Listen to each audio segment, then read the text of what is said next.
Welcome, everybody. I'm so happy that you're joining us today for this webinar where we're going to talk about the curriculum, largely focused on the first year, and then some aspects of being a student here at Georgia Tech. I guess I'll introduce myself first. I'm Julie Kim. I am the Associate Chair in the School of Architecture, and I'm also Director of the undergraduate program. And I have invited a couple of faculty and a few students to join me today. Danielle Wilkins, an assistant professor in the School of Architecture, teaches Design Studio, the first year Design Studio, and History of Architecture 1. Harris Dimitropoulos, associate professor in the School of Architecture, teaches in the first year studio, also in the sophomore studios, and then the media and modeling, a required class for the undergraduate program. 3 students have joined us as well. Sam Amick had just completed his first year in the School of Architecture. Paula Morales just finished her 3rd year, I can't believe it, her junior year in the School of Architecture. Paula also joined us in the summer as part of our pre-college camp. So we might have a chance to chat about that for a little bit. And then Chloe Kiernicki, who also has just recently finished her junior year in the School of Architecture. So the way that today is going to run is initially we're going to have a discussion where you'll hear from Danielle and Harris and the students along a range of different kinds of topics about the program and life as a student in the School of Architecture. Following that, we will have a general PowerPoint presentation where I'll talk a little bit about an overview about the program, and then end with a brief overview about the admissions process and the optional portfolio. While we're going through our conversations and you're hearing from the faculty and the students, please feel free to go ahead and put in your questions in the Q&A. We can answer them as they come up, either in replying in the text box or included in a conversation that we're having. So I can imagine that one of the questions that you all might have as you're starting to look at schools of architecture, and some of you may have already decided that you want to study architecture, some may be unsure about that and just curious to learn a little bit more. But one question I would imagine is on your minds is, what is a first year studio like? What makes our first year studio unique? And what can you expect? So I'm going to open it up to our panel. Thanks, Julie. Again, my name is Danielle Wilkins. Good morning. It's nice to virtually see everyone. So what's pretty unique at Georgia Tech is that first years actually start directly within studio. So you're not in a large lecture class, but you actually get that student environment, the studio environment right off the bat. So this means a smaller student to teacher ratio. You have a dedicated working space. You're going to be participating in collaborative learning, which is a huge part of what we would call studio culture, kind of the culture of architectural practice. You're introduced to the school's resources in terms of computer labs, workshops, and then also review spaces. So you get to actually practice presenting your work. And as a first year, another unique thing is that you're actually within all the other years of both undergraduate and graduate students. So you get to see all this other incredible work happening around you, which I find really inspiring as a faculty member. And that's a pretty unique thing to an architecture school, that first year you have that deep dive right into the practice. And we understand that you're new to all this, so there's a lot of tutorials and workshops, one-on-one and small group learning that make sure that you understand how to build a model, how to make a drawing, how to jump into the digital realm. So yeah, as Danielle said, I think a lot of the projects that we do in the first year are really helpful to new students who really haven't done architecture before. I know I came in without a lot of the digital skills and only a little bit of the model making skills. And believe me, those definitely aren't a requirement. So each of the projects that we do kind of taught us a different skill. We had one that kind of taught us how to interact with like different mass sort of interactions, subtracting and adding. And then another project allowed us to focus on interior space.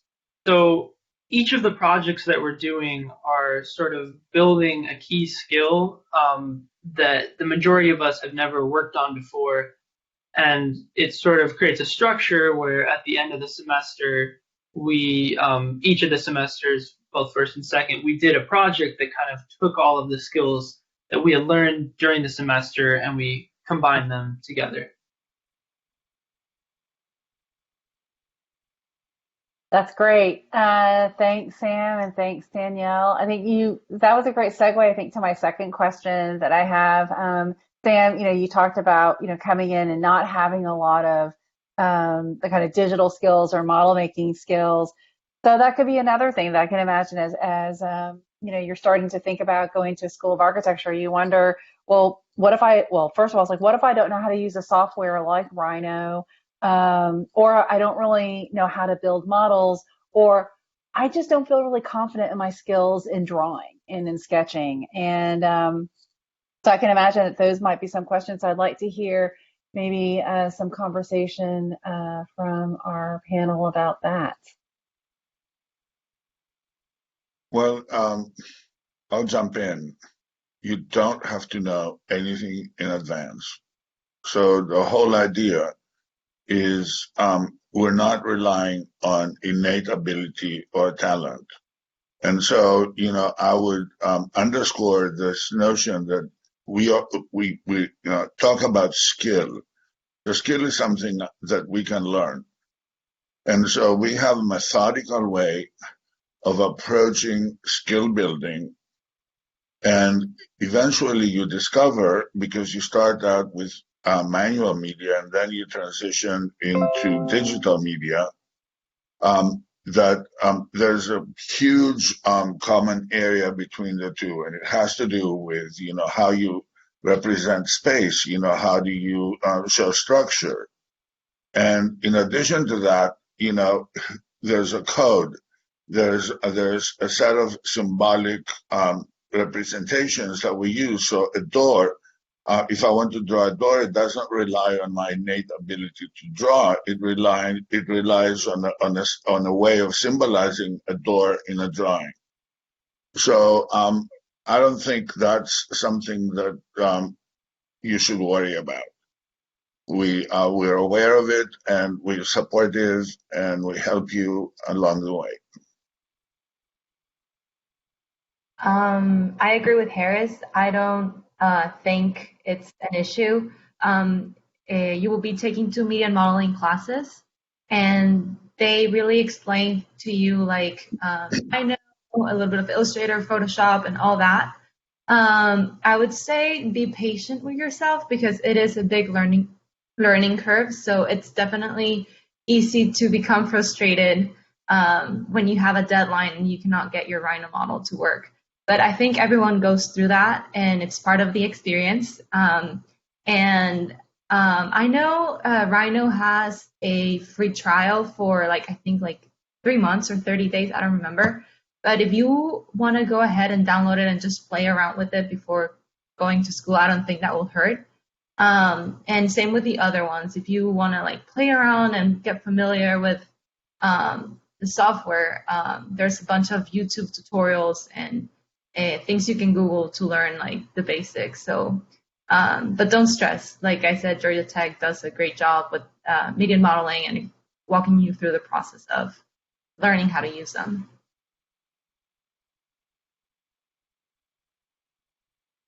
Yeah, I think that one of the other things, Paula, too, that I think, and that all the students would agree with, is that you are each other's great resources as well. And so while you might not know how to do something to, perform an operation in Rhino, or as you're struggling with trying to figure out how to get that 90-degree corner in your physical model, someone who's sitting next to you or across the table from you, say like, hey, if you do this, this is a little tip and a trick that helps me. So I think that's one of the things, and that speaks a lot to that kind of studio culture that Danielle opened up with. And I think that's a really fundamental quality of being a student here at Tech, and that we're very much a tight-knit community, and the kind of help that students offer to each other, and and with the faculty too.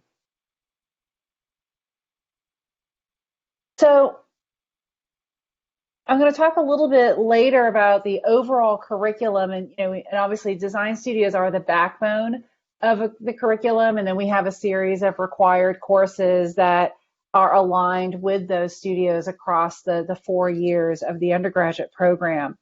One of those required courses is History of Architecture, and it's a large class that is open not only to architecture majors. It's a required course for the architecture majors, of course, but it's also open to students across the institute. It's also one of those classes where there is both an undergraduate section and then there is a graduate level section, because students who are starting in the 3.5-year Master of Architecture program most of them are required to take this class as well. So one of the questions that I think would be interesting to talk about is what is that class like when you have students that are all different levels? Many times first-year students will come in and they'll take it in their first year, although on the program plan it shows up as a sophomore level class. And the reason why students will take it in their first year is because you might come in with a large number of transfer credits, and you have room in your curriculum to be able to take that class. So you'll oftentimes have first-year students, you'll have sophomores, you sometimes have students who didn't take it as a sophomore and are taking it as a junior, and then again you'll have students outside the School of Architecture as well. So that, I would imagine, would be sort of an interesting kind of conversation to have what those classes are like. Sure. I'll jump in for this one since I teach the first part of the architectural history sequence. So basically we tackle the history of architecture in 2 main classes. One basically from prehistory to about the Industrial Revolution, and then the Industrial Revolution to the present. And with that mix of different types of students and at different year levels, I think it actually enriches the class. So even though it's a large lecture class, we definitely try to make it really interactive. So you're going to hear some different perspectives, great questions from the peers. In this most recent year, we did a collaborative project. So students were actually working across disciplines on an investigation together. So it was a chance to get to know someone outside of your program that maybe you wouldn't have otherwise interacted with. And it's a chance for us to really investigate, what is architectural research? How do you conduct the building analysis? How do you actually read a building? Because it's a way that we can understand culture and history and kind of the priorities of a particular society or time. So that becomes integral to us understanding the world around us, but then also studying things to be able to design for the future. So I think history and contemporary design are really inextricably linked.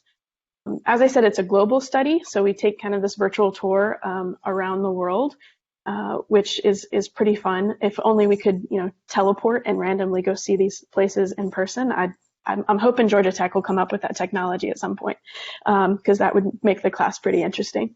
And then I think one of the other really nice benefits of the class, which you'll have in a few other classes within the School of Architecture, is that we have graduate teaching assistants, and they're coming from the Master of Architecture program. So in addition to the faculty member that you have these graduate teaching assistants as resources, and a few of them have maybe been through the program. They've been out in practice and have come back. They maybe were a student who was new to architecture and has now kind of come in to the later portion of their master's career.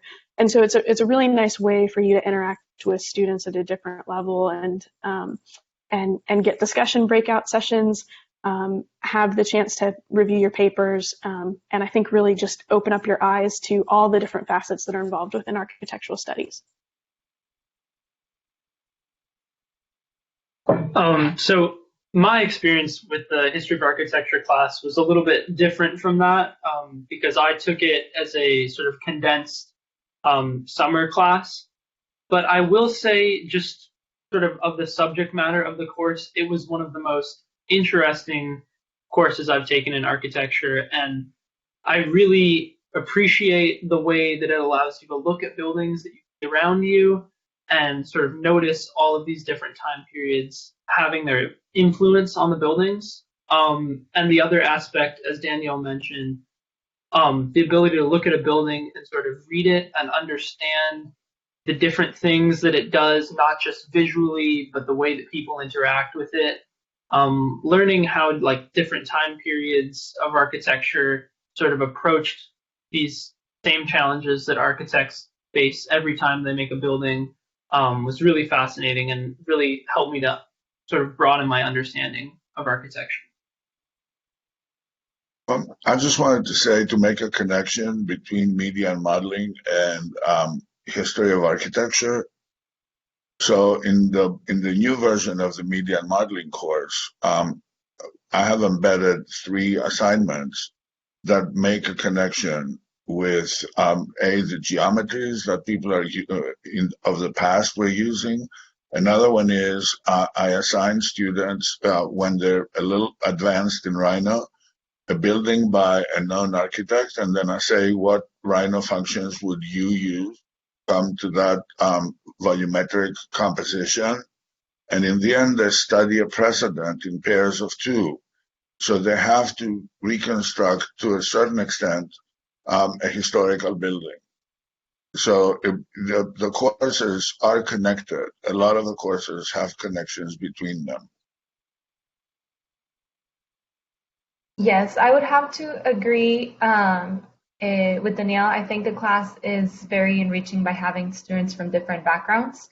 And like she said, you'll have TAs and they can, they can help you out, but also the professors, I think, generally speaking from Georgia Tech, they are very flexible with their time and they care about you succeeding. So if you email them and let them know that you want to meet up, they'll definitely make some space for you in their calendars, and you can chat and let them know what questions you have or what you need clarifications on.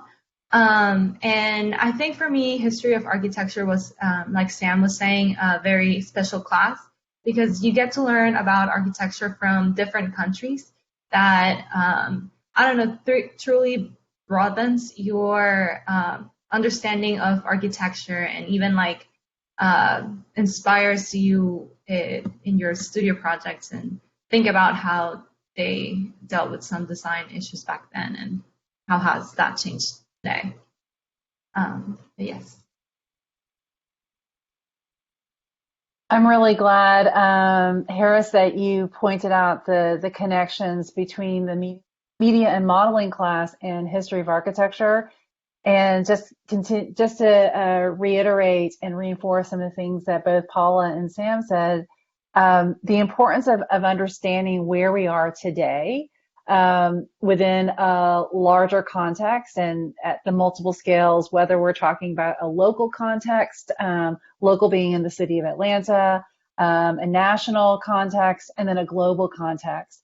And, I always find it really interesting to look at what's happening architecturally at a time and then to then have a kind of a map of what was happening around the world. And you start to see these kind of really interesting connections of things that seem like they are completely unrelated, but the kind of impact they have on the shape of our built landscape. And so what's important about the history of architecture class and the media and modeling class, the way it's set up here at Tech, is it offers, the students an ability to say, let's broaden our visual vocabulary, broaden our understanding of a larger set of issues, which then in turn can inform how they might approach a design problem, right? So it's always kind of like building understanding. So I'm really glad that that came up in this last conversation. So we haven't heard from Chloe yet, so I'm going to start with Chloe with this next question. And this is something that for all of you out there who, kind of starting this process and maybe have some questions about, even saying like, am I asking the right question, right? Am I looking at the right things? So I'd love to hear from the students, specifically thinking about where they are now, already shared where they are relative to the curriculum in terms of sophomore and senior level. What is something that you would want to tell your younger self now? Like if you imagine yourself back at, you're in high school, you might be, starting this process, and what is something you would tell yourself? Hi. So I think I came about studying architecture a little bit differently than Sam or Paula because I came to Georgia Tech first and then realized that I wanted to study architecture. And so making that transition from like an undeclared student, just taking my core classes that you're required to take just as a Georgia Tech student generally, to shifting toward taking studio classes, toward architecture classes, I was really, really apprehensive. The high school that I went to, we had very much like a rigorous like STEM program, or and focused on like liberal arts, but didn't focus on fine arts or have any sort of curriculum related to architecture at all. So I really had no background in architecture, and I really had convinced myself that even decide that you wanted to study architecture, you already needed to be good at it. And so I wanted to point to something that Harris said earlier, that like skill is something that you can learn, because I think that is something that I would like to reiterate to my younger self, because the apprehension I had in deciding to study architecture and going to the first semester, second semester studios, like architecture classes, I had really convinced myself that everyone else in my classes was already good at architecture just because they had come in knowing that that's what they wanted to do. And that's like simply not the case. There is definitely a learning curve. Also, like Paula said, like your first year or so, you're being overloaded with all of this information because you probably haven't learned architecture, especially not in this type of environment before.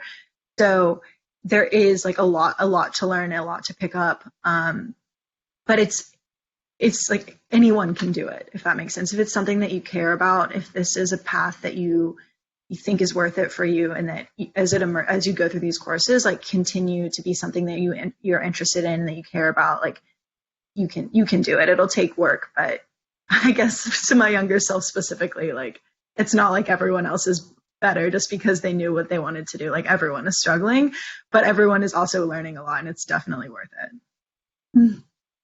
Well, this is something I just learned about Chloe. And I have to say, having had her in studio, her work was so good and she was so conscientious that I never would have thought that these ideas were going through your mind, which also proves, that you can actually learn, you apply yourself, and it all ends up great. Well, thank you, Harris. Thank you. And going off with what Chloe said, yes, there's a lot to pick up and a lot of I think it's like a general tendency for, I think, everyone in their first year, because I also started comparing myself to your peers, and then I think one of the biggest things that I learned first year was to learn to collaborate and be willing to share your work. It's like a big part of studio. I think everyone, their first year is kind of shy, or you don't want to share your work, but actually you learn more when you start discussing with your studio partners. I remember talking to my studio friends at 1 a.m. and not being able to see the solution clearly, and then they would walk me through it or let me know how to work through it. So yeah, I think I would like to reiterate, be really patient with yourself. I think everyone's struggling. Everyone's even if it doesn't seem like everyone's struggling, they are. Because sometimes it doesn't seem like that they are, but it's a big learning curve, and I think you should embrace it and, you know, work hard, because work hard pays off. I think some advice that I would like to have given myself at the beginning of freshman year was really find joy in your projects. So find an element of your project that you're excited about and that sort of motivates you. And even if there are other aspects of that project that maybe you're less comfortable in, they're more challenging, you can sort of take that guiding theme that you genuinely care about, and that's kind of what will motivate you to push through those other things, those learning curves that are really challenging you.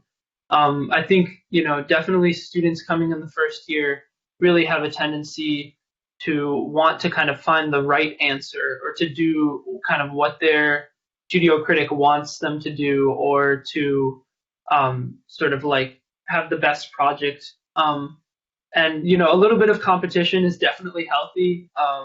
We're all pushing each other in studio, but I think it's also really important to understand that what makes your project unique is what you bring to it, your own experiences, your own sort of design thinking. That's really terrific. We've been spending a lot of time talking about studios and some of the other courses. I'm sure some of our attendees also would want to know, what do you do for fun? What other kinds of opportunities are there to get involved in kind of either student organizations? Are there opportunities to get involved in a more active way in the kind of the life and the culture of the school, leadership opportunities? Yes, I would actually would like to answer this question. I am this year I'm the VP for the National Organization of Minority Architecture Students, and I started it. I started being part of the board when I was in my sophomore year, and I think what I enjoy the most about this club is that you get to work with grad students very closely, particularly because we do a national competition, and that just really helps you to kind of like it pushes you to learn, because the grad students know a little bit more about software and a little bit about the design thinking and the design process. But it's fun, and I think everyone enjoys that kind of like friendship that at the end comes out of working and being part of the club. I also like to do yoga and cooking. I think it's important for everyone. I know school can be stressful, but like give yourself at least 1 hour every day to take care of yourself and de-stress, because there'll be times, particularly when midterms come around and stuff, that you need that to think and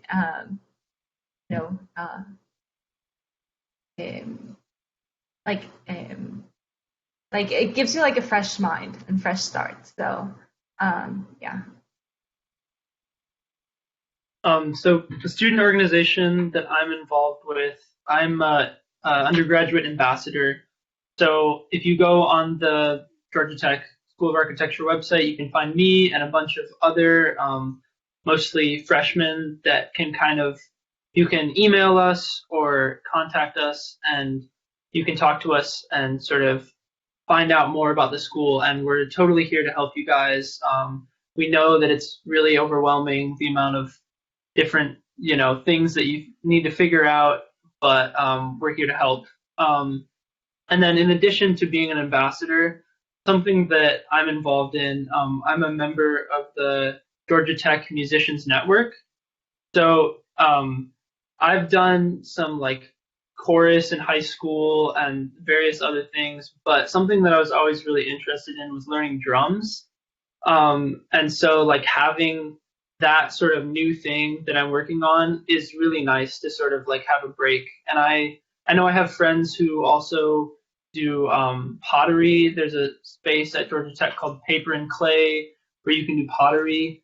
So there's really a lot of opportunities on Georgia Tech's campus, not just in the School of Architecture, but there's a lot of spaces that they provide for you to sort of have a creative outlet that sort of gives you a break, but still allows you to think and be creative.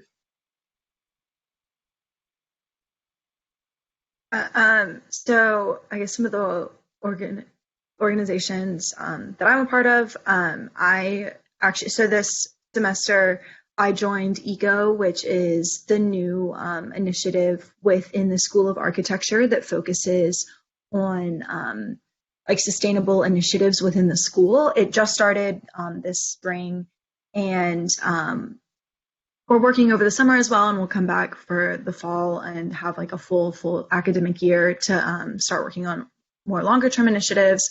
But we're focusing on materials used to build model making, outreach, to understand more about like the full life cycle of what we're doing in studio and in practice.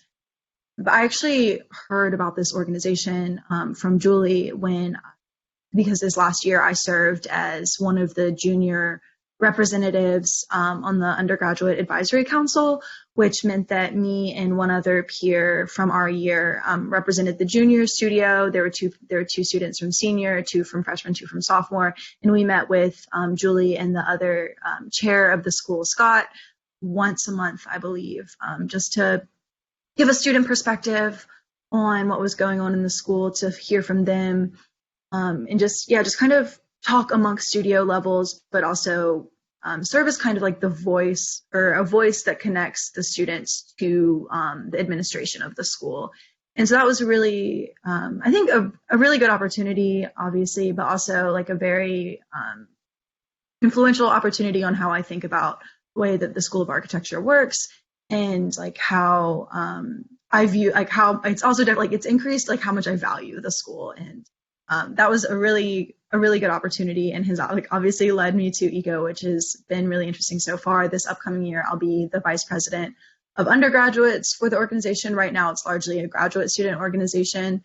So I'm really excited to expand undergraduate outreach, just because we'll be here for undergraduates are here for at least 4 years, whereas graduates are here for two to three. So definitely like can see longer term change. And then outside of the school, it says what do I do for fun, other organizations. I was involved in Greek life for a while. I've been a board member of the Georgia Tech Student Foundation, and a few other like environmental and sustainability focused initiatives on campus. So you can really get involved within the School of Architecture, or you can spread outside of the school, get to know people from other colleges, from other schools within Georgia Tech. And I really enjoyed that because it was a way to see how other people were excited about what they were learning and how they were able to put that in action through their different organizations.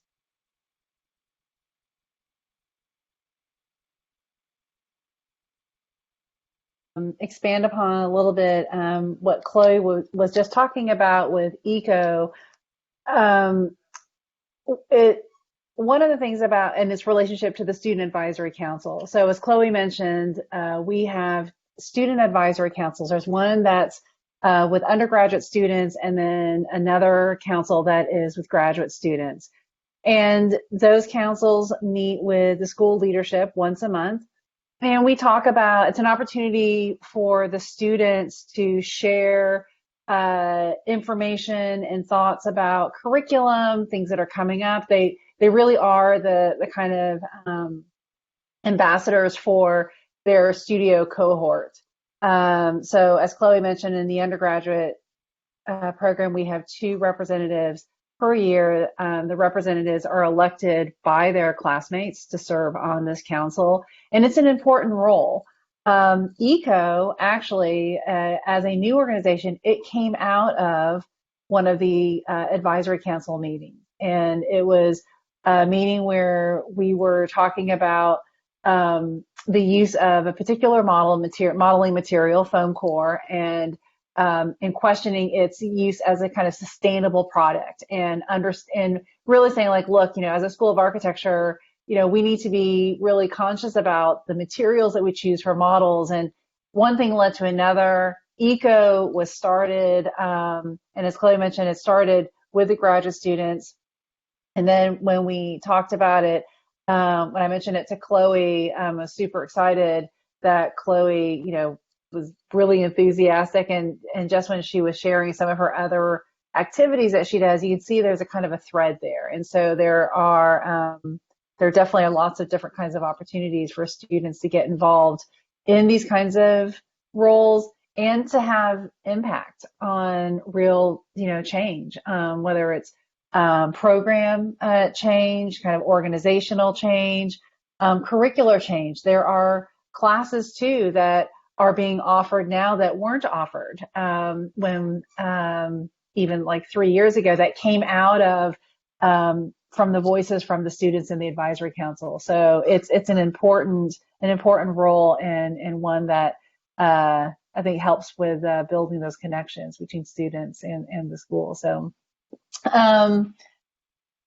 then the undergraduate ambassadors, all three, Chloe, Paula, and Sam, are undergraduate ambassadors. And so what's really great about that is they are here to answer questions that you might have. And certainly, we can talk about things like, the curriculum and, careers and outreach.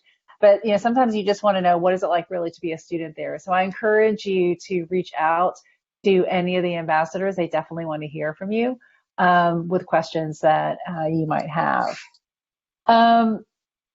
So another question that I want to kind of touch on a little bit is, certainly, Georgia Tech is, it's a very rigorous education, intense classes, not just in architecture. I'm talking about things like, physics and the math classes, calculus, CS classes. So I'm sure, one of the things, and, and then also talking about the various kind of other organizations that you all are involved in. So how do you balance all that, right? You got lots of different things that are pulling at you, deadlines for studio, wanting to get involved in, other activities. How do you balance all that pressure? What are some of the methods that you use? So I think one of the most important things is really sort of being honest with yourself about the amount of time that you'll need for your studio work. I think, it's hard to adjust to at first, but I think, once you start to get into the flow of it, and as the studio culture sort of builds a little bit more further into the year, it gets a lot better. And you're not just, working, it's not like writing a paper or something where you're just working on your own. Even though you are spending a lot of time doing work in studio, you're with a community of other people who are supporting you, and these people are your friends. And, sometimes it's actually really fun. And so I think in terms of balancing the pressures, I think like I usually prioritize my studio work because it's a lot more fun to work on, and I find it personally a lot more fulfilling. But it's really important to sort of notice those priorities and what are the classes that you're taking that excite you, and as I said before, like what kind of brings you joy, and I think that also carries into your extracurriculars. So you need to be honest with yourself about, how much time do I have? How many extracurriculars do I want to get involved in? And there's no pressure for you to join all of the clubs and, have a leadership role in all of these clubs. I think it's really important to find a few of these extracurriculars that bring you joy and that you care about and that you find fulfilling, and then sort of focus on those. And that makes it a lot easier to balance between your academic work and your extracurriculars. Yeah, I want to build off kind of what Sam was saying. I think personally for like extracurricular, like balancing extracurriculars, like I place those below my academic work in terms of like personal priorities. I personally get a lot more fulfillment out of my courses, especially focusing on studio. And I think that extracurriculars can serve as like a really good opportunity to like round out your education, provide a more holistic education. But at the center, the way I prioritize it, I still play studio. So when I was like during my first and second year of architecture studios, like when there was I think like the highest learning curve, when you had to learn all these new softwares, learn how to think in the style of design thinking and like just learning about architecture was a lot harder for me to balance other activities outside of studio, honestly.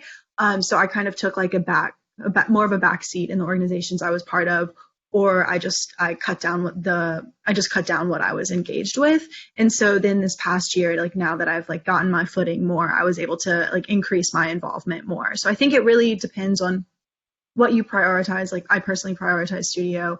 That's not to say that you still can't do other things, but I think you have to reckon with yourself. Like if you want to join like a club sport or something that takes up practices 5 days a week, like just have to reckon that that will be something that you engage with 5 days a week, and you won't be able to spend that time on the studio. And if what you care about more is your architecture electives versus your studio classes, again, like it's just how you prioritize your classes, but know that affects like what you gain from the education that you I guess earn and receive when you're at Georgia Tech. But it's hard to balance everything. But you'll kind of realize like when push comes to shove, like what you care about. I definitely agree with Chloe going off of that. I used to work and, be a full-time student at the same time. And at first it was fine because I was not taking that many credit hours. But then for me, the science and the math classes generally tend to be harder. And I know that I have to spend a little bit more time than the average person, just because that's just how I learn. So I had to stop working and focus more a little bit on school. But I think a big part of being a college student is that you mature by the decisions that you make. And sometimes I think you have to put yourself first in your education, and like Chloe was saying, what do you want to get from it? Because a lot of the design classes do take time, but they really I found that they have made me grow as a designer, but also as a person. So I think it's just you really have to be honest, and like Sam was saying, find those classes that give you joy and spend the most time on them, because you're gonna truly get the most out of them and grow as a designer. So, and also there's always time for self-care, which I think that's also a big part of balancing the pressure and the stress. So there's always time for self-care. That's great.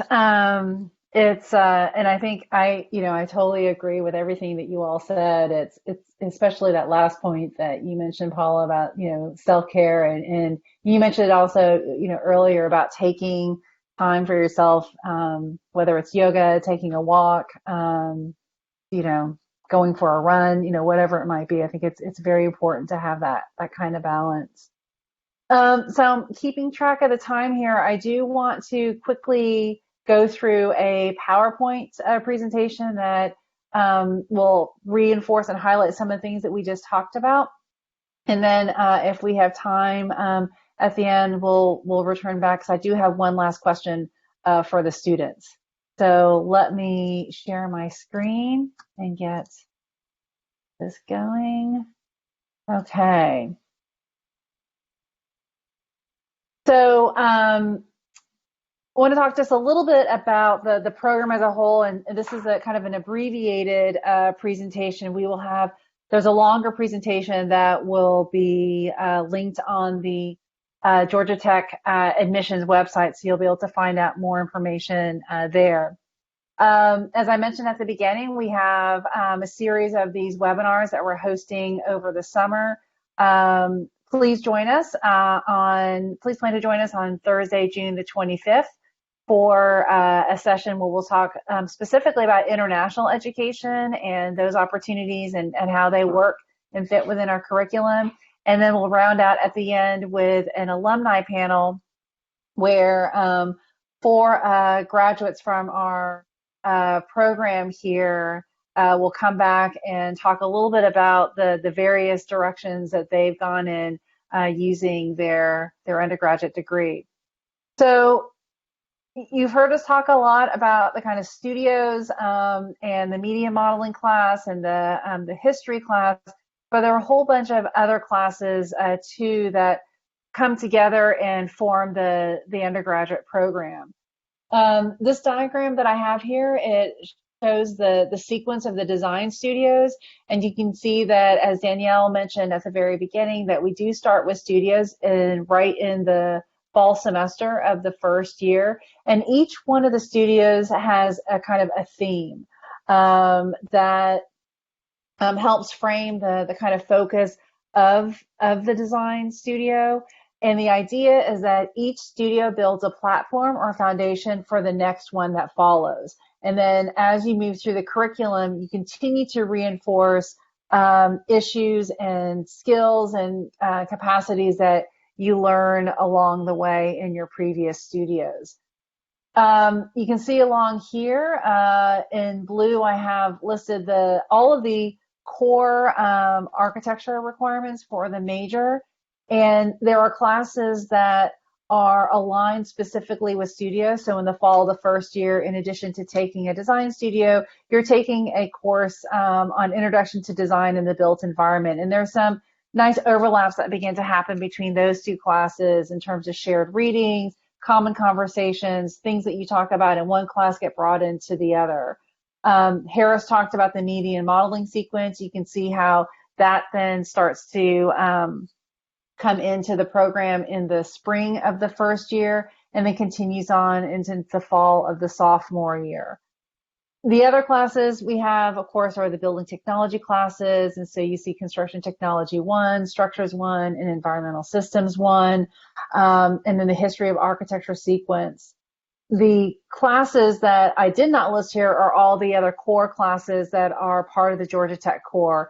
And those would be the classes with in humanities, the social science, the computer science class, math classes, English classes, physics, and things like that. So that's generally the kind of overview of the curriculum. You can see here, just going to run through these pretty quickly, just some snapshots of the studio life, what it's sitting right next to your classmates and the kind of design and thinking.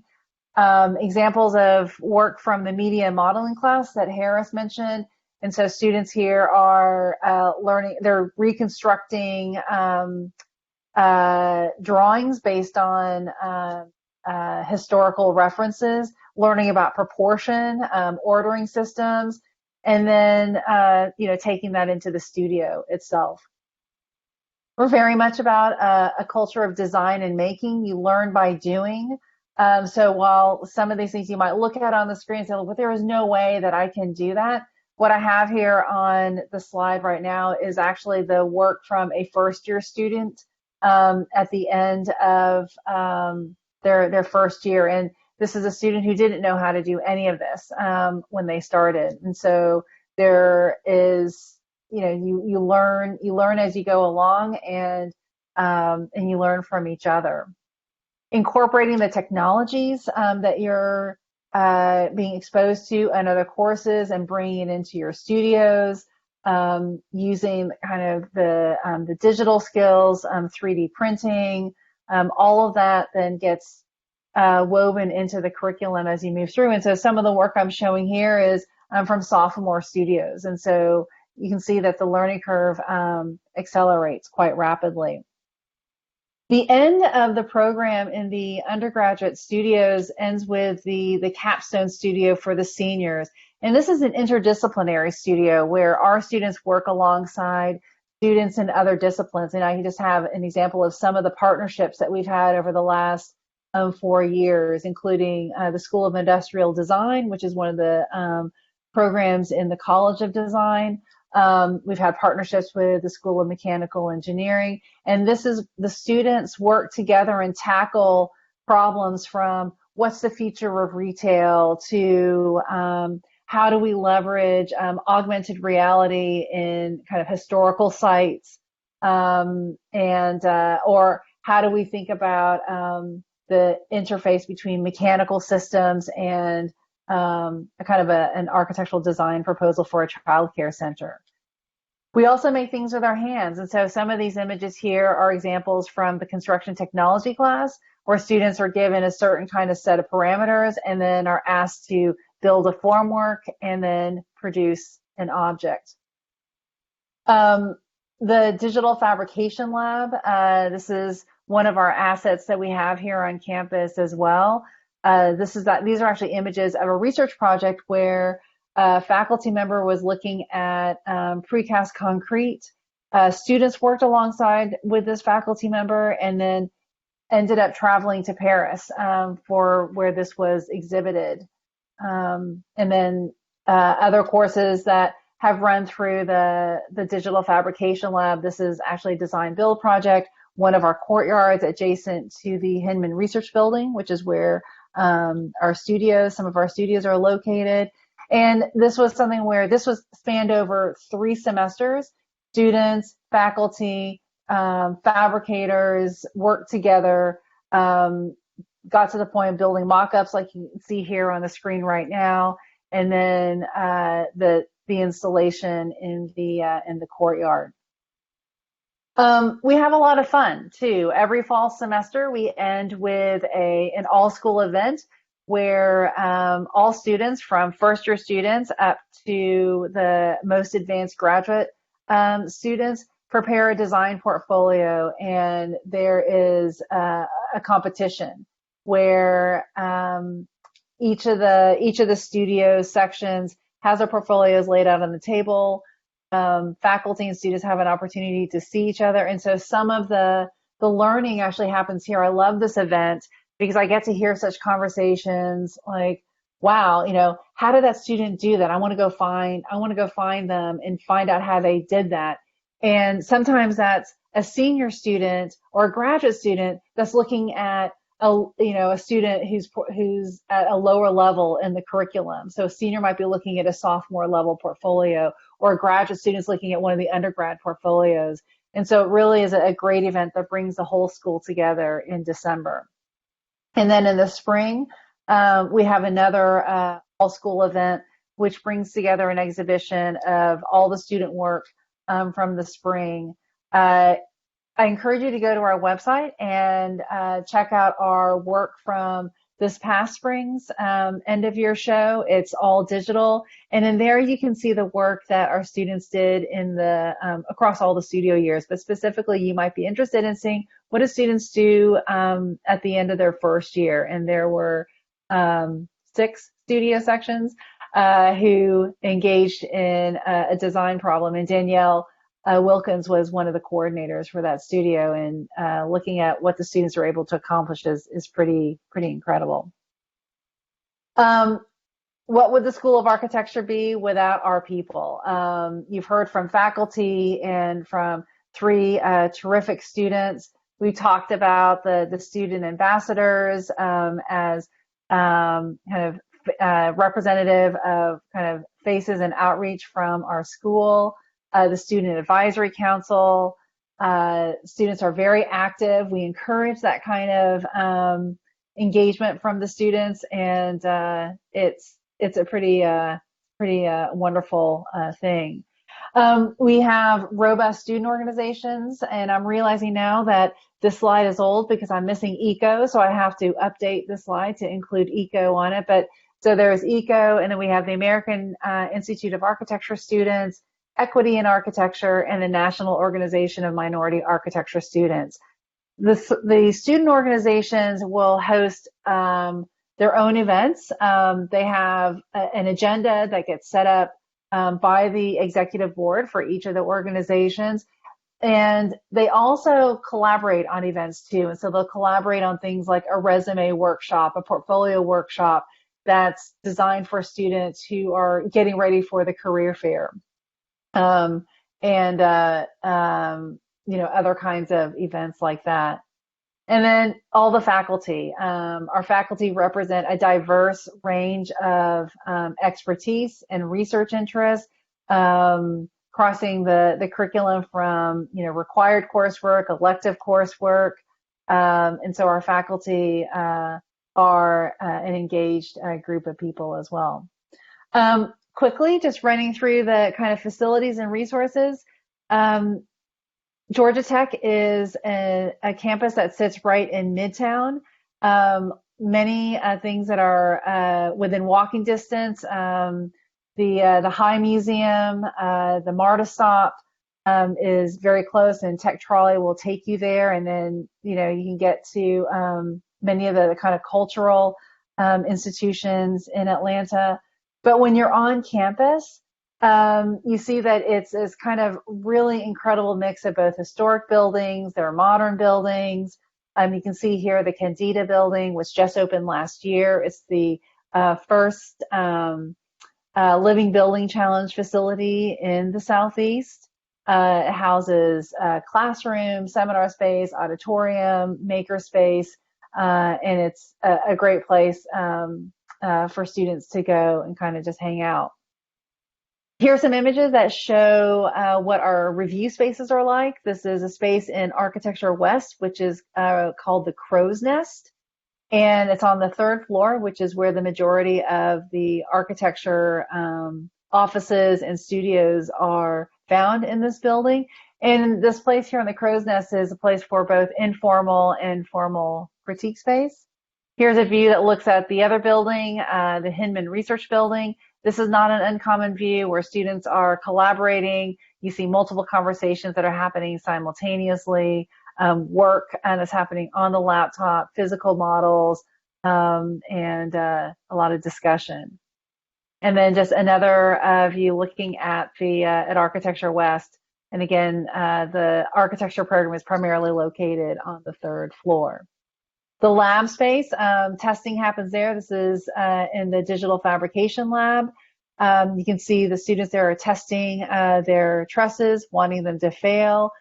We have courses that use this facility and building with the robots and all the other kind of advanced equipment that we have there. I want to end really quickly just talking a little bit about admissions. I encourage you to go to this website if you haven't already. And you can see that there are kind of different kind of tips and advice that Georgia Tech admissions office has put together as you're trying to navigate this process of applying to schools. Just briefly about the portfolio.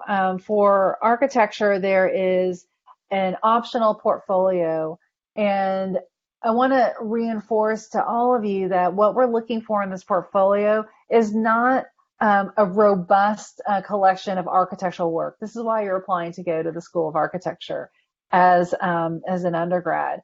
So when you're thinking about what you want to put into that portfolio, what we're looking for are just kind of understanding what you think about,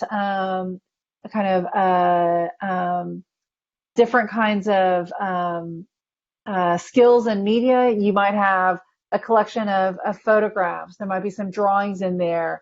You may have participated in a pre-college program, and so you'll have work from that, so you could include that in there. It really is just a way for you to kind of share a little bit about who you are, what you think about, how you see the world. So it's just a way for us to kind of see that part of you. But I, want to stress that, don't get concerned if you don't have a lot of architectural work in there. We aren't looking for that at all. And then lastly, I want to encourage you all to join us on social media. It's a great way for you to see what's happening in the school. The Instagram account in particular gives you examples of seeing what's happening in the different studios. The student organizations all maintain really, robust Instagram presence as well. So those are good ways to stay in touch with us too.